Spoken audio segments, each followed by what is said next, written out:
구원도 죄사함 자체나 천국을 보장받는 문제를 넘어서 하나님과 영생의 관계를 얻는 것이 되어야만 합니다.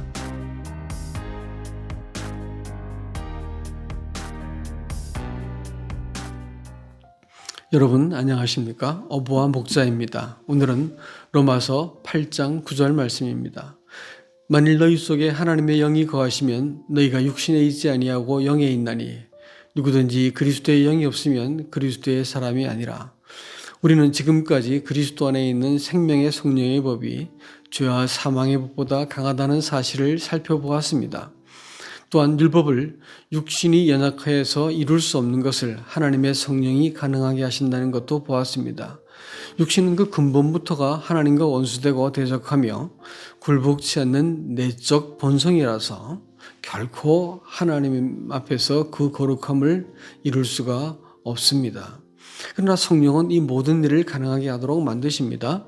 7장은 스스로 승산 없는 싸움을 싸우고 있는 나에게 대해서 말하는 것이지만 8장은 죄와 사망의 법보다 훨씬 강하고 율법의 요구를 능히 이룰 수 있는 성령에 대해서 말하고 있습니다. 그러므로 완전한 구원의 이 보증이 되어주시는 성령에 대해서 우리는 좀 더 알아야만 합니다. 하나님은 사람을 창조할 때 그 생기를 코에 불어넣으셨습니다.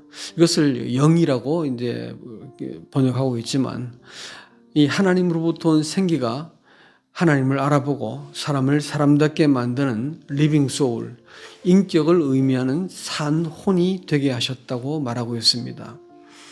하나님의 영은 이 인격 안에 있는 영과 더불어 사람 안에 거하시는 것이 창조의 목적, 곧 영생일 것입니다.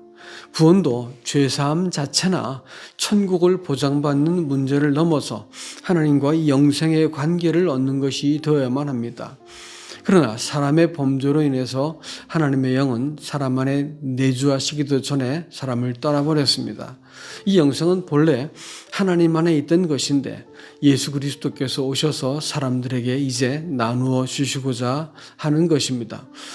8장을 우리가 유심히 볼 것 같으면 하나님의 영, 그리스도의 영, 성령이 동일한 의미로 사용되고 있다는 것을 알 수가 있습니다.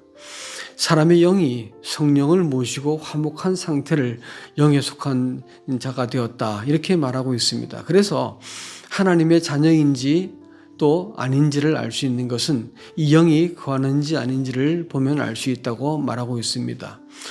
골로새서 1장 27절 말씀은 이 비밀을 너희 안에 계신 그리스도니 곧 영광의 소망이다, 이렇게 말합니다.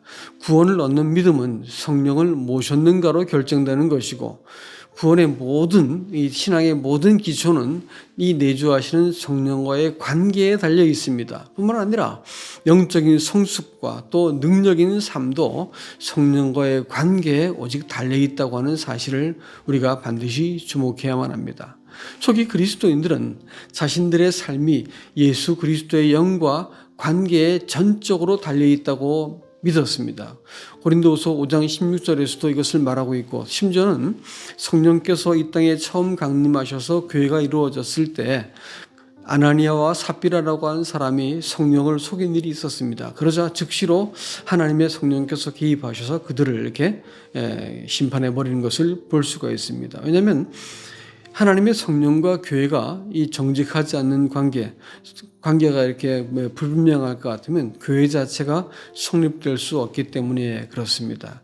그들 안에 계신 이 성령께서 사람의 마음속에 소원을 주시고 행할 힘을 주기 때문에 그들은 살아간다고 고백했습니다.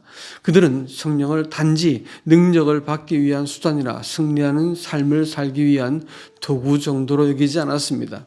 그들 자신의 생명을 대신하는 분으로 여겼다는 것을 알 수가 있습니다. 이에 반해서 오늘날의 신자들은 성령을 대하는 태도가 얼마나 무가치하고 또 이렇게 무관심한지 우리가 주목해야 됩니다. 신앙생활이 성령에 대해서 무관심해지면 형식적인 어떤 예식과 어떤 규범을 지키는 것으로 한정될 수 없다는 것을 우리가 알아야 됩니다. 그렇기 때문에 신앙생활의 실패는 성령과의 관계의 실패라는 것을 우리가 기억하셔야만 될 것입니다. 다음 시간에는 이 영으로 말미암아 산다는 것이 실제적으로 무슨 의미를 갖는지에 대해서 말씀을 드리도록 하겠습니다.